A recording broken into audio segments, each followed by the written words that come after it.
We've always had a really big focus on innovation here at VMware. And so there's a number of different ways that we sort of facilitate that innovation. Certainly a big part of it is staying close to customers, listening to them, like, hey, here's the problems I got, here's what I need your help with.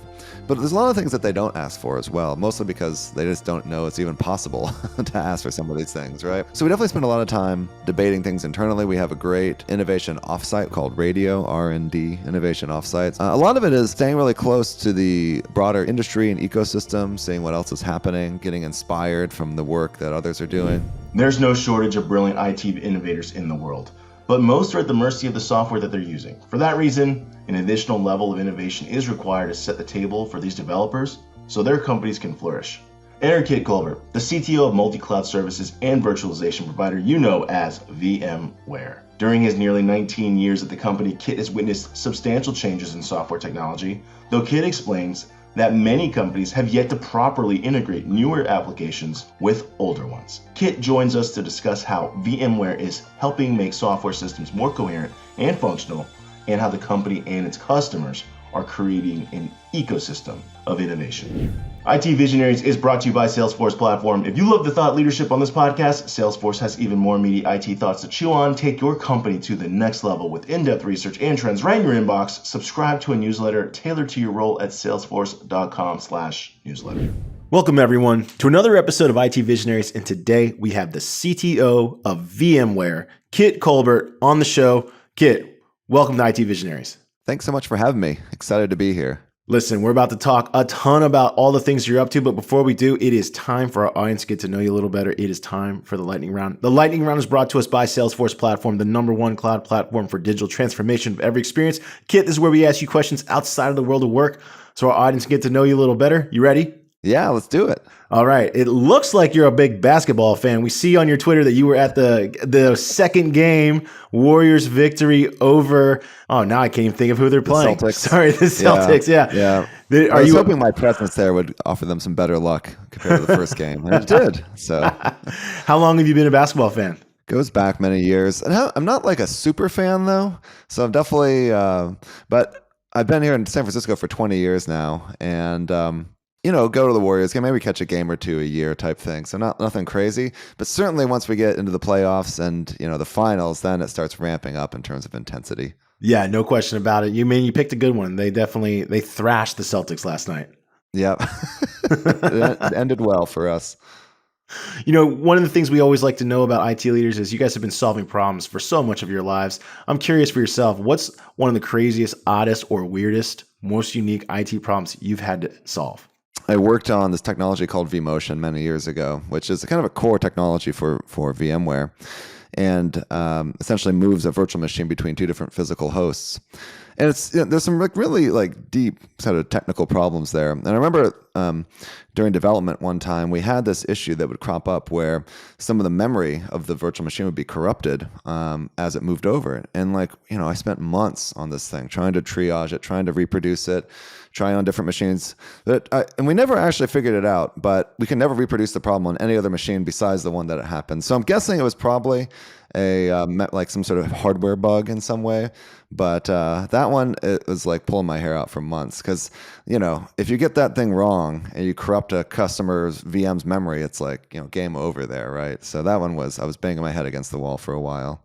You solving that problem, is that a microcosm in your personality where you're the type of personality where you see something that's wrong and man, I got to figure out a solution, even though in this case you didn't find a solution? You just said you dedicated months to figuring this out. Yeah, no, it is. I'm kind of hard-headed about things like that. And, once I've got a problem and focused on it, I'm going to see it through one way or the other. So that's worked out well for me in various parts of my life and also not so well for other reasons. No doubt about it. One of the things we always do is we look up and try to understand our guests a little bit. We've noticed CTOs and leaders of IT, they commonly have what we would call outdoor activities and hobbies. It looks like you have self-proclaimed runner and snowboarder. Are those things still accurate? Do you still like running? Do you still like snowboarding? Oh yeah, love it. Just started skiing actually as well this past season. So I'm both a snowboarder and a skier now. Try to get, somewhere about 20 days of that in per season. And then, every week running, biking. I used to do triathlon before I had kids. And I was actually supposed to do Escape from Alcatraz triathlon just recently, but I actually dislocated my shoulder skiing earlier this year. So swimming has not come back for me yet, unfortunately. For our audience members that don't know, the Escape from Alcatraz literally is the kid would have to swim from Alcatraz Island to, I don't know where the landmarker is, but it's over a mile swim. Chrissy is that right? Field. Yeah, it's like a 1.5 mile swim. And then I think it's like a 18-mile bike and an 8-mile run, something like that. And it's frigid cold water. Is that right? Yeah, it is quite cold. So I mean, you don't have to wear a wetsuit, but it's a good idea to wear a wetsuit. Well, Kit, I want to say thank you for sharing a little bit about your personal life. Thanks for sharing us a little bit about your personality. One of the things we always want to do here at IT Visionaries is kind of understand some of the things you're working on now at companies that you're at. But VMware is such a huge company. We would assume most people would know what it does, but maybe not, because it's one of those products where it's like everything's built using VMware, but the end customer often doesn't use what you guys do. VMware is a massive company. If you could really quick, just kind of tell our audience, what is VMware? What does it do? Well, I think if folks have heard of VMware, oftentimes it's for some of the stuff we've been doing for 15 plus years now, right? Our core virtualization capabilities, things like vSphere and now VMware Cloud Foundation. And of course, that sort of core infrastructure capability is still going, but we've dramatically expanded our focus. And really what we're looking at now is all things multi-cloud. This notion that you've got workloads running in many of the major public clouds, maybe all of them, as well as some stuff in your data centers, maybe some stuff at the edge. And sort of how do you manage, build, deploy, run, etc. applications across all those things? And that's really what our focus has evolved into. And so we do that across infrastructure. We've got security products. We've got management. We support development of modern applications. We support end user access and security and so forth. So really running the gamut across there. And give us an idea for the audience members who are more technical, what are some of the massive changes in your field? Because I think when I started learning more about software development back in the early 2000s, and you would need virtual machines because you didn't have or couldn't afford to spin up enough hardware to run different applications or tests. Yep. So you would need to virtualize it and see it through and see if it worked, and then before it was given to the consumers. We also saw it I did consulting work for the government at one point. So we would have I always tell this story, but BAE Systems was one of my clients, which is the maker of the tanks. And everything you ran was on virtual machine. Like you could, even though you had a physical laptop, you had no software on your laptop. It was like nothing was yours. So there was more like security things for it. What are some the modern use cases? Because as hardware's gotten better, you would think that you wouldn't need virtual machines, but we do, because we just now make the virtual machine even more insane. Well, the whole cloud is based off of virtualization, right? Yeah. But I think that's exactly it. It's kind of the abstraction has sort of moved up the stack a little bit. When we were first getting started, the fact that you could even create a virtual machine was, already a technical feat in and of itself, right? But now really what we've moved to is, as an industry, how do we best leverage this underlying technology? And I think probably, the biggest shift that we've seen in the past 10 years, 10, 15 years now, is the advent of the sort of cloud design and this notion of self-service, of just being able to call an API to get what you want. And the reality is, if that's the interaction model that you have, and it's a great one, by the way, then fundamentally you have to have software constructs behind that. That you can't be, waiting for someone to rack and stack a machine. It's got to just be software that responds to that API call, so it can do it and respond instantaneously. And so I think that's really been the big thing that we see now. So when I look at and talk to customers, what I often see is that they're fighting many different battles, or many different fronts of the battle, maybe we could say, that they've got a lot of their traditional apps that are still in the data center, that they have virtualized, but still operate in a more traditional sort of IT model, kind of what you're talking about, right? And there's people are still filing tickets and everything, and they've got a whole different set of apps that are running in the cloud, and these things are designed to be more modern, to be more API centric, etc. And they have these kind of two worlds, and they're trying to figure out, okay, how do I manage across these things? How do I bring my more traditional apps, my heritage apps forward, and integrate them more deeply with the more modern apps that I'm creating? And how do I manage that? How do I secure that? One of the biggest things that I hear today from folks on the security front is really around software supply chain security. Yeah. So that's a really top of mind one. I mean, I'm sure you're familiar with SolarWinds and that sort of attack from a couple of years ago. what happened there fundamentally was that hackers broke into their build system and attacked the build system. So the code was fine, but by the time a binary came out after being built, it actually had some malicious code inserted into it. And this is something that everyone's really worried about now because it is becoming more and more common. So the question is then, okay, like how do you start to manage that and manage that between, again, your traditional apps and your modern ones? So that list kind of goes on and on there, right? But that's kind of just a short sampling of what I see to be the big sort of changes that are driving the industry right now. And you've been at VMware, it looks like for most of your career, or if not all of it. Yeah. Yeah, I'm curious. All of it right now. I'm a lifer so far here. Not a problem. When you see like the demand, like you said, it used to be VMs were done on a local level. Now they're moving up the tech stack, if you will. Who has been the driver of this? Has it been, would you say it's your company? Like you guys have engineered solutions for this to make this capable, or have the developers themselves been pushing and asking you over these years, like, hey, I need to be able to virtualize. Well, what if we could virtualize this? And then they come up with grander ideas. What if we could do this? This could unlock that. Who's been like just driving, or has it been more like a symbiotic? We've been pushing it together. Very symbiotic. Yeah, I was going to say there's a whole ecosystem at play here, right? I do think that, what we saw, I remember talking to customers in the late 2000s doing some of this early sort of cloud stuff, if you will, which is just, tremendous focus on automation and doing that, on top of our software, and that sort of enabled them to go and do this and develop some of those patterns. Clearly, public clouds coming out and with the approach that they have helped to facilitate that as well. I think that you look at other sorts of technologies like containers and Docker when it first came out in 2013, 2014, and to see where that's sort of headed now with Kubernetes. So all these things are sort of built on each other. And I think what's interesting, though, is that even though you do see a lot of these different technologies coming out, you see a lot of times the same problems that people need to deal with, right? It goes back to the core things of like, how do you operate these things and how do you secure them? And how do you provide some level of governance, guardrails, if you will, for folks? And so I think what's challenging is that how do you as an administrator, someone running this for a company, keep up with all the latest technologies? I think that's one of the big challenges that we're seeing as well. Like how do you see the best case? You're right. Well, that is the problem.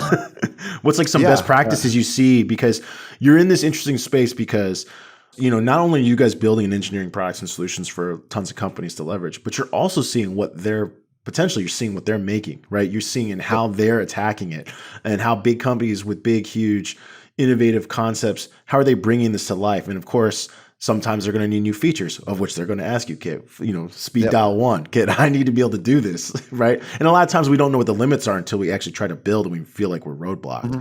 So what are you seeing from your perspective as like, hey, managing technology is going to become more challenging, but this is a good process to follow. What are some like the process and procedures you've seen working pretty good? Yeah, so a lot of it comes down to providing the right levels of optionality for a business. So what do I mean by that? Well, there are many different ways to tackle a problem, and it to some degree depends on the disposition of a company, where they are, where they're trying to go from a technology strategy standpoint. So for instance, one of the things we did when we saw the rise of containers was say, hey, folks who use vSphere or things like VMware Cloud Foundation, they've operationalized around virtual machines. And containers in many ways aren't that different from VMs. I mean, there's a whole bunch of difference in terms of how they can be used. But in terms of managing them, we've actually been able to extend vSphere to be able to manage these container technologies. And so the idea there being, well, if you're already good at doing this with VMs, you can kind of seamlessly extend to containers. So that's one option. And maybe that's the right option for a certain set of customers or companies. But then we also say, hey, we also see people leveraging a lot of the native container tools across the public clouds. And what they will end up doing is doing things a certain way in AWS and things a certain way in Azure and things a certain way in Google.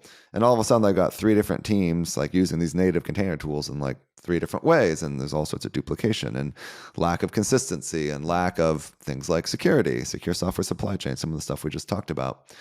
And so for there, what we want to do is be able to provide technologies that enable a customer to drive consistency across there. So for instance, you look at what we're doing with our Tanzu portfolio, and that's really trying to say, hey, we can provide you a consistent Kubernetes experience across clouds, as well as a consistent developer experience across clouds as well.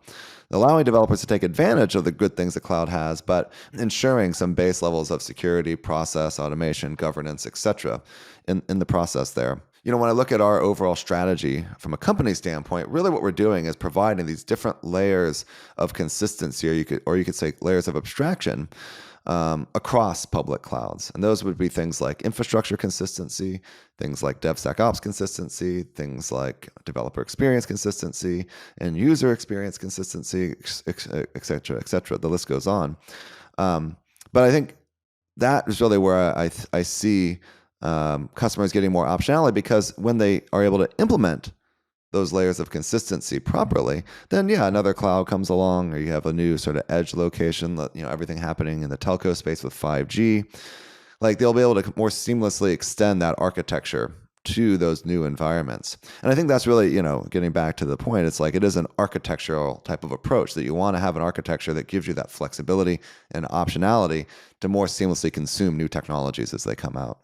As you were saying your answer and some of your previous answers, I kept hearing a common word kind of like bind these together, which is this concept of security, that everyone is pushing every vendor, it sounds like, in the dev stack to like be more responsible and more secure with how they can protect and govern, like me as a customer building on VMware, like, hey, you got to help me. Kate, I need your help. You need to help me secure this information as well.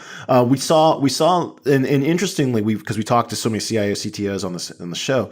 One of our lead sponsor, they did a platform research survey, the top data security trends for 2022. Among them were phishing, ransomware, DDoS attacks, insider breach.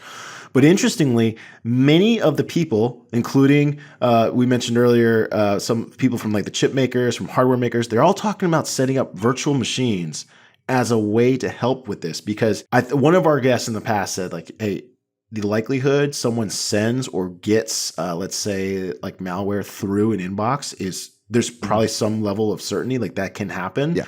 So then the question is, what if every time we open an email, this is just an example for our audience of a solution. They said, what if every time you open an email, it spun up a virtual machine? It opened the email in the virtual machine and it tore it down after you read it. They're talking about doing this kind of stuff as a way to protect the business. You're nodding your head. Yes. Give us an idea. What are the asks the customers are putting on you for like helping them secure their applications or the way they operate their business? Yeah, so I think this is a great example of how the core underlying technology of virtualization is being sort of reimagined in how it's used. The traditional model has been that you explicitly manage this virtual machine, that you as an administrator create, or as a developer create it and sort of update it and turn it on and off and all this stuff, right? And you kind of manage its life cycle.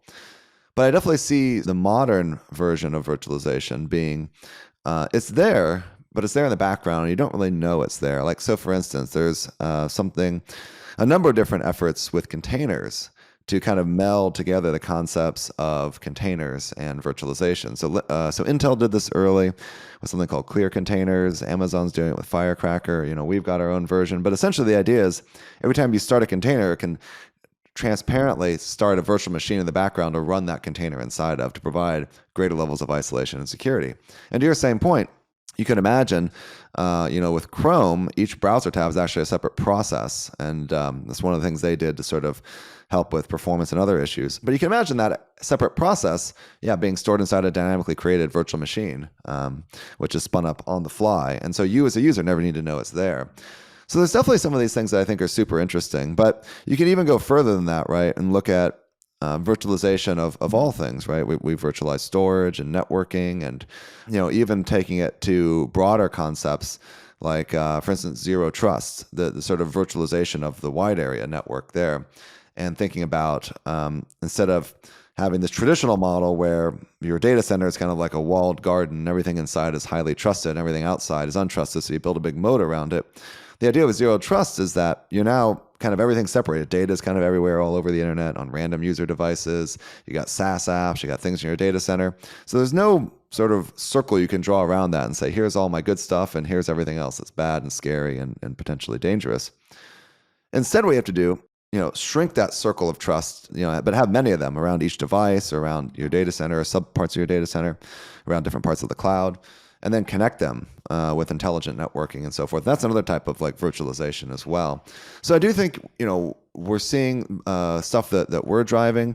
There's a bunch that we're doing in the zero trust space, for instance, leveraging a lot of our SD-WAN technologies, our SASE technologies, Carbon Black, our security technologies. But you're seeing that across the ecosystem as well. And so I think it's really, really cool to see that kind of innovation happening in such a broad standpoint. I guess, how does that even begin? Is that a decision that like customers are pushing up to you, like, hey, how do you help me virtualize a network? Because like if that wasn't something you were, at some point that was new. At one point that was new to you guys. We're like, wait, we've never thought about this. And I think this is because from the different CISOs we've talked to, it sounds like it's a very elegant solution because everything's, like you said, everything's virtualized and containerized already. If anything bad happens in it, that simple component can be torn down and protected from the rest. Different people, I'm sure different manufacturers, different companies that keep pushing these ideas up to you. How do you choose where to build your team's time? Where do you guys need to innovate? How do you think about approaching these things? Because for the most part, VMware, you guys largely are building things that just don't exist, right? They don't exist. Like you're being asked to build the future so that other people can build their futures. Give us an idea of how you choose what to make, what to focus on, where your attention's going to be. We've always had a really big focus on innovation here at VMware. It's something that is very ingrained into our culture. And so there's a number of different ways that we sort of facilitate that innovation.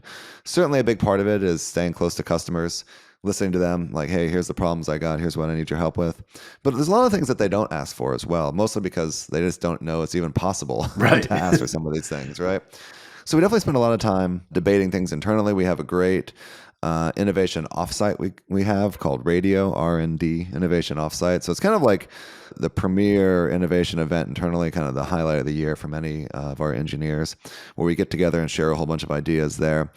A lot of it is staying really close to the broader industry and ecosystem, seeing what else is happening, getting inspired from the work that others are doing.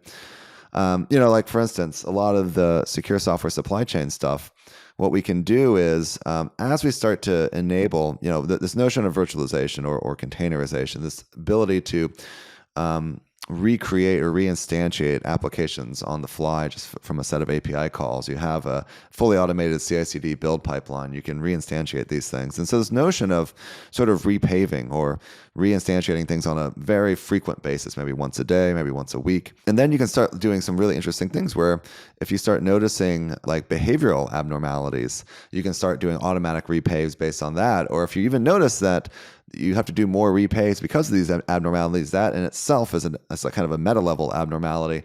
So we're starting to now bring a whole bunch of interesting things like AI into practice here, of looking at behavior and trying to understand, okay, like in this fully automated or mostly automated system, how do we still have eyes in there that can tell us, hey, something might be off, even though we are putting up a lot of these sort of security guards and so forth. And so this is like another example of sort of the defense in depth that we're trying to bring. And again, these sorts of ideas, I think, are coming from many places. It's like, where does an idea originate from? Sometimes it's hard to tell, but a lot of it is coming internally, but a lot of it we're trying to get inspiration externally as well from customers and from other folks in the industry.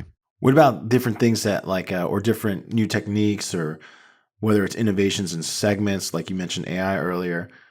How about what gets you personally fired up, like, and get excited? Like, what are you looking for? Things to build faster, things for more security? Like, we all lean in a certain direction. Give us an idea of what gets you personally excited when you're seeing all these new innovative solutions come up to the table at your conference.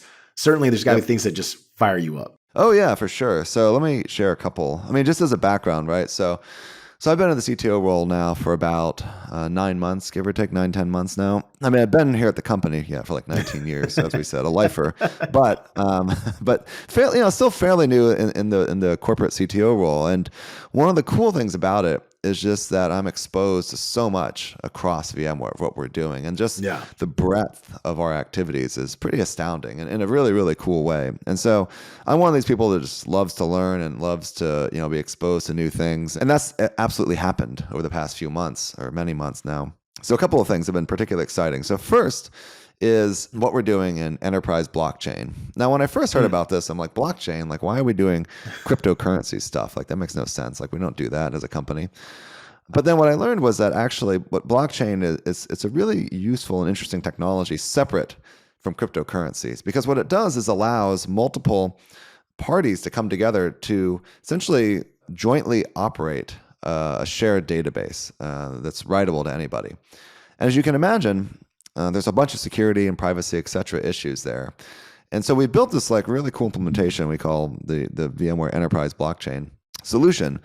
And right now we're working with people, financial folks and capital markets, to essentially redesign how their systems work. So, today if you go and like trade a stock, right, it still takes like 3 or 4 days for that trade to settle. And you're like, why in this day and age does it take 3 or 4 days for something that should take a second, right? Well, because they have all these manual processes that go on behind it to ensure, correctness and so on and so forth. But now with blockchain, they can write that as a contract there, on a smart contract on the blockchain, and it can execute automatically. And so we're seeing kind of the reinvention of capital markets architectures based on that. But we think that's just the beginning. That there's a whole bunch of other financial use cases. Supply chain is another one where you got a lot of different parties sort of involved on a shared database. Healthcare, manufacturing. So, if I look forward, what I could see, and again, this is a little bit of trying to read into a crystal ball, but you could imagine that the next generation modern applications could be based around blockchain, leveraging that distributed ledger for these multi-party interactions. And that we'd be taking sort of the distributed architecture we built out with cloud and essentially turning that into more of what we call a decentralized architecture. So that's the first interesting thought. There's a whole bunch around blockchain. The second one that I've really gotten educated on in the past few months is around the telco space.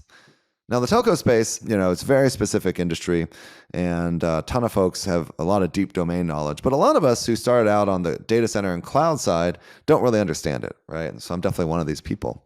So I've been sort of digging into it and trying to understand what's going on. And, what I found is that that space has not really, in general, taken advantage of all of the massive innovation that we've had in the data center and cloud space. It's super weird too, because they power the internet basically. The They telcos. do. I mean, power yeah. the So like a lot of the core telco stuff is still like fairly antiquated, in that like a lot of the vendors there are still selling physical appliances, right? Whereas like everywhere else, it's their value is software, not hardware. And so why don't you separate them out? So in any case, there's a number of areas where the underlying telco architecture is being rethought. So the first is the radio access network, the RAN. There's this whole effort called Open RAN, which is about sort of breaking that sort of monolithic architecture into a more modular architecture, and then creating, enabling a platform there for broader innovation. And so this is something that we've done. We have our own telco platform out there, and our what we call a RAN intelligent controller. But the idea is that we now have partners coming in, like one Cohere, who is able to increase this thing called spectral efficiency by like 50%. And you may have no idea what spectral efficiency is, and I barely understand it myself because again I'm not a telco guy. But the point is that this is like a radical improvement in the use of the actual cellular radio. And massive efficiency there, which is good for many things. Good for, you can get more devices on it. It's good for like energy use, all these other things. But this is just kind of one small example of how this open architecture can enable greater innovation. And I think where I see it going with the advent of 5G and the fact that we now are going to have these edge locations with these radio access networks all around, especially urban areas, every few blocks you're going to have one of these things. And there more than likely will be general purpose compute that's sitting there to drive all the different software that's running these. But that compute can then be leveraged as essentially an endpoint to run any sort of end user application. So you can start to imagine this new sort of architecture that really goes a step further than cloud and becomes much, much more distributed. With cloud today, you've got regions, and within regions, you've got availability zones, and with that, you have different data centers.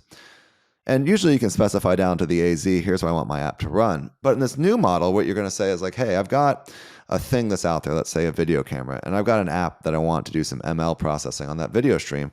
And what you can tell the network is I want the app to run quote unquote near that camera. I don't care exactly where, but I have my latency and bandwidth requirements. And so you figure it out, network. And so essentially the networks have become much, much smarter. And that today the network, it doesn't have identity. It doesn't know, like what this thing is. It knows, okay, there's maybe an IP address, but it doesn't know this is a video camera that's owned by Kit, and Kit's other application over here wants to run near it. So you're going to have a lot more sort of contextual data running there. So in any case, how applications will be developed will look very different here in this sort of distributed world. And this is, I think has really interesting interactions and intersections with what I just mentioned with blockchain as well, the whole sort of decentralized architecture. But the point being that the underlying architecture of the telco space, of the internet itself, can be dramatically revolutionized by incorporating a lot of the open and modular architectures that we have on the cloud and data center side. So that's just two, very quick hit sort of areas that I'm super, super excited about. And just, the amount of innovation coming out is absolutely staggering right now.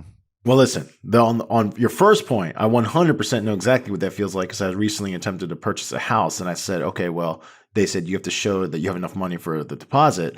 I was like, okay, let me sell some stock and do that. It exactly as described. It took days for the money to show up in the bank account. And I remember my realtor's like, well, it doesn't say you have any money. I'm like, well, I'm telling you, it's pending. You know what I mean? It's pending. Caught out by this too. Yeah. It's like, why does it take so long? Yeah, it took like 6 or 7 days before my bank account actually showed that I had the cash to pay for the down payment on the house. So that was weird. Okay, so I 100% experienced what you just described in step one. What I'm more curious about though is what you mentioned in the second part, which is, if this comes true and there's greater speed, lower latency, better availability of compute at the edge, what do you envision that can potentially unlock? Because sometimes when I use my consumer application, and this is why I'm not a CTO and you are, is like I think like that's pretty fast. Like I can't imagine wanting to do more. You know what I mean? What do you think is going to be potentially unlocked? I'm curious with all this, like you said, compute power, possibly, data recognition systems that are happening with lower latency. They don't have to, like for example, if I was in the middle of the country, I know my example for autonomous vehicles is like, hey, if I'm driving in the middle of like Iowa, that data is actually being sent probably to either California or Ashburn, but I'm right here in the middle of the country. That milliseconds of time it takes to recognize, let's say, a deer in the road is the difference between hitting it and not hitting it. Exactly. Yeah. And I think you're right. Like today we often have to ensure there's like local compute, let's say in a car, right? Yeah. For your case, right? But if you know for a fact that there is going to be a good cellular link and that there will be a good amount of sort of server-side compute that's ready to roll there, you can imagine thinking about the architecture a little bit differently. And I think that's maybe one of the biggest things is that this opens up new sort of architectural options that just weren't there before. In general, what we are seeing is sort of this kind of hybrid approach where you do have something running usually on the local device, something usually small, so maybe a little bit larger in the case of AI in a car, and then you have something running out in the cloud somewhere. And again, there's various sort of latency concerns there from a performance standpoint, and they've been able to work around them fairly well. I mean, like you look at things like content delivery networks, CDNs. Yeah. And this is a really interesting thing because CDNs were built on top of the internet, but the internet, wasn't smart enough to really, like, in an ideal world, the internet would have had, like, CDN would be fundamental to the architecture of the internet. It would just know how to get data locally to you.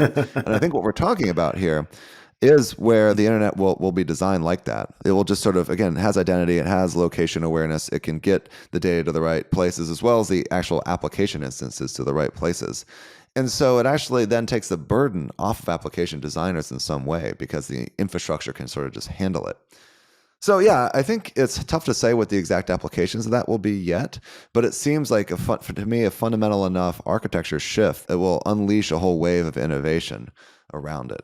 Yeah, I think that's a great point because I think humans have continuously proven if you improve the systems, it's amazing what people will do with that tool. Like the tooling, if the tooling has changed that much, people will do new things with the tooling. I want our audience to get to know you a little better in regards to like how you got to this position, CTO, at a company like a VMware, which is really cool. Like I said, you guys are building the innovation of which innovation is built upon. You and I are roughly the same age. I graduated in 2002. It looks like you graduated in 2003. So I know exactly what you went through as a kid with the dial-up internet emerging like in high school when you first give us an idea. Like, were you always into tech? We looked you up. You majored in comp sci, but I didn't know. Were you always into tech? Like when you were in high school? I remember when the internet first came about, I was blown away. But you remember you had to wait like, minutes just to see a picture. Like, oh, dude, I know. I mean, I guess I probably started with Nintendo way back in the day was the first thing. I started with video games. And then eventually got into computers a few years after that. So yeah, like don't remember exactly when, 10, 11, 12, that type of thing. I remember early on we got a family computer, and we got it from this like random place, but I saw them like actually physically constructing the machines, taking the motherboard and putting the processor on, connecting in the different cards. I was like, that's super cool. So I actually kind of spent a summer like working there, kind of learning the ropes of how these things worked. And of course, back in the day, you had to sell the dip switches and all these things to get everything working.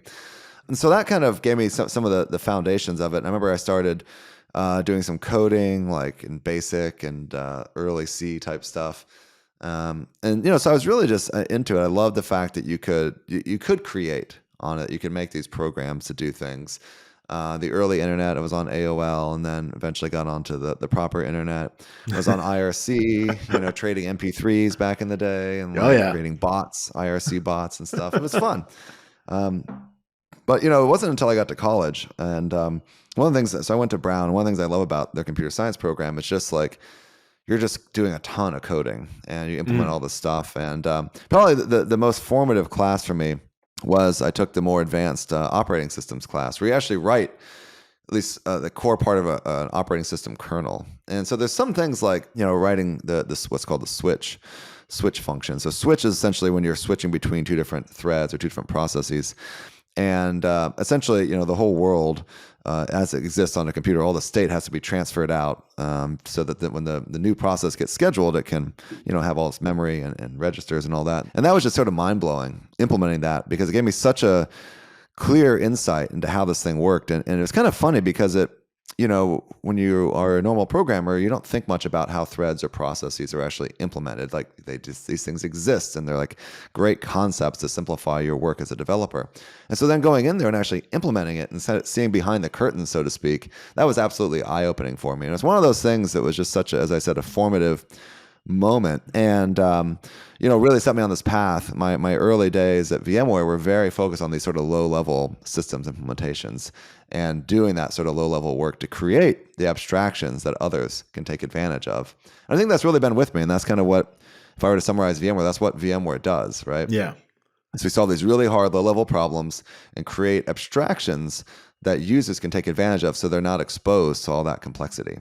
When was the first time you got to build something kind of like bleeding edge, cutting edge? Because you mentioned before you were handling some of like the blocking and tackling fundamentals that they needed abstraction for. When did you get your first chance to like really be part of a team that was building something like this? We're going to launch something new, and Kit, you're going to be in charge. Yeah. So the first time would be when we worked on storage vMotion, and so I took on vMotion and was a tech lead there for a couple of years. And the idea of vMotion is that you can move the virtual machine between two different physical hosts, and it still runs the whole time. By the way, like there's like no downtime, continues to operate, no downtime. I mean, there's technically like less than a second of downtime, but because of most applications don't notice, especially if you're using TCP and so forth, things just work. Now, the problem with vMotion is that the storage is actually locked to a specific device. And so you have some shared storage device that both hosts can see. So the way it works, you basically just close, shut down access on one host and reopen it on the other one. And so that way you're re-accessing it. But the storage doesn't move. And so previously, before storage vMotion came along, in order to change out the storage, you had to shut down the VM. So unfortunately, a host going down, you can keep the VM running, but storage going down, okay, you got to take the VM down, unfortunately. And this was actually a fairly common thing because people had to do SAN upgrades every 3 or 4 years. Their storage area network would need to be upgraded, so they'd take down all the VMs. It'd be a whole weekend. So what we realized, though, with vMotion, that we actually had the technical underpinnings to make storage work as well, essentially to keep the VM on the same host, but actually switch the storage that the VM was using. And so that was what we did. And, the first version, it wasn't pretty, I'll be honest, from a technical standpoint, but it was one of those things where we were under a time pressure to get it done, and we knew how we could do it. And it was fairly inefficient.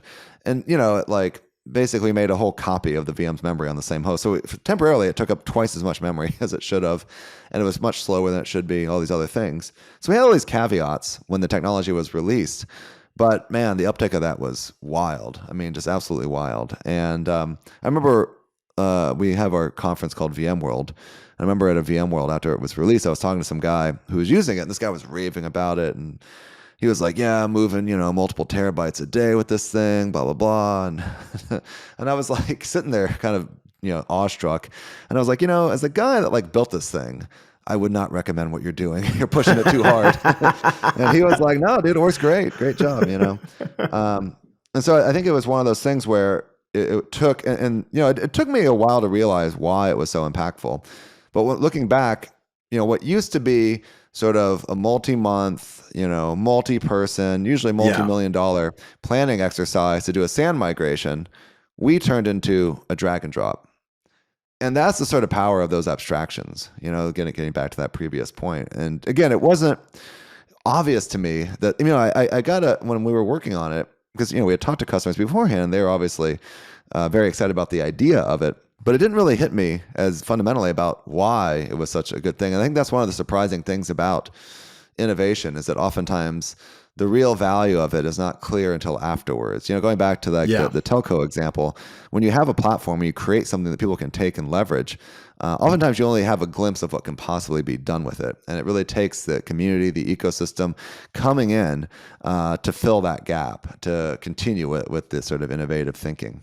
And that was a big lesson that I learned there with Storage vMotion. You create a capability, your customer's going to push it to the limit. Yes. Like you said, in terabytes a day was not a limit. Yeah. I mean, I was scared. I was like, dude, I don't know about that, but okay. And then eventually and then the other thing is they're going to ask you for more. They'll find the limit, and then they'll say, hey, Kit, I need your team to make it bigger, faster, stronger, whatever the case may be. When you think about all these bleeding edge things that you guys are building, what gets you most excited is just seeing like what customers are going to build on top of it. It's just the success of your team. What gets you the most fired up? No, that is, like I'll say with Storage vMotion, that was what was so awesome to see, like all the energy that went into it just from like out in the ecosystem and the customer base. Like people create all sorts of add-ons for it and integrations for it. And it's just so cool to see that sort of creativity coming out, like people way more thoughtful and creative than me, and kind of demonstrating to me like the lack of really my broader thinking there, right? And so to be challenged like that, and also to be inspired by what they're doing. So that's what really gets me going, because again, it's like in my mind is, this thing's cool, but I don't really get it until I see what other people can do with it. Yeah. That's typically how we see a lot of that from different developers is like, hey, they build the underlying architecture, and once someone builds something on top of it, it's like, wow, this thing is super powerful. Yeah. Well, Kit, we're running out of time here. I want to say thank you for joining us on IT Visionaries, man. Your story has been awe-inspiring. I got to ask you, we're going to bring it back full circle because we always ask personal questions up front. We're going to ask some more now. You mentioned earlier in the call that you have children now. Is that accurate? Yes. Yep. 2 kids. How old are they? 11 and 8. Do they have any understanding of what you do? I don't think so. So yeah, this is the whole thing. This is like definitely such a Silicon Valley, San Francisco thing, because like we really don't allow them to use computers very much right now. Yeah. Right? It's gonna happen, but like they don't have their own devices. They go to a Waldorf school, and which is very sort of anti device until a certain age, right? Sure. So yeah, like I'm very excited to teach them about it, because it was, very important for me at a young age as well. But I really like the fact that like it's so cool that they don't need devices either right now. Yeah. We can be out for a hike and they're like off running, and they love the outdoors, and so I want that to keep that part of them for as long as possible. But at the same time, I am like jonesing to like show them all the cool stuff, and to really get behind the scenes, to have a kind of more fundamental understanding of how a computer actually works. That it's not sort of magic, but there is like a way of understanding it and helping to drive it. And I got to ask, do you find that you're able to find clarity or solutions when you're in those like natural environments? Because that's something that we hear a lot from different CTOs. Like, hey, if you're stuck in a problem, what you got to do is you got to change your environment. Like when you're, do you find that like a cathartic or mind clearing, or when you go off 100%. Running or snowboarding? Yeah. It's for me, it's like really running where I get into that sort of zen and just sort of zone out a little bit. I love here in San Francisco going to Golden Gate Park and running through there, up in the Presidio, where you just have a lot of greenery. And yeah, like for me, it's like, and I do think there's something, by the way, very like psychosomatic about it, in the sense of connecting with your body, like doing sort of movement, exercise, whatever it is, and it helps get the sort of creative juices flowing. So yeah, it's something I try to make sure that I do some sort of exercise daily, and it really helps get there. And I do find, like random ideas or thoughts or different ways of looking at a problem will come up while I do it. Well, there you go. Kit, it was awesome having you on the show. Thanks for sharing a lot about your career, what you're up to at VMware. I tend to align with you very much so in that I find that being outside creates clarity so you can solve complicated problems. We're excited for some of the stuff you guys are working on at VMware. I don't have any clue what people are going to do with it, but I'm excited for that. That's where the exciting part is, though. Yeah. I mean, that's it, right? Like, as you keep increasing capacity, speed, capability, people build applications that help, let's say help humanity. It's been awesome having you on the show. I want to say your story was a lot of fun. And hey, like, I'm with you. When the time comes, you and your kids will be able to learn how to, I'm sure they're going to learn a ton. Yeah. How to They'll be nerds just like I was, or am, actually. Thanks for joining us today on IT Visionaries. All right. Thanks for having me. Hey, thanks for watching. Subscribe to this channel for more great IT thought leadership. And thanks to our partners at Salesforce Platform for making this show possible. Go to salesforce.com/newsletter to discover timely insights and useful tips tailored to your role.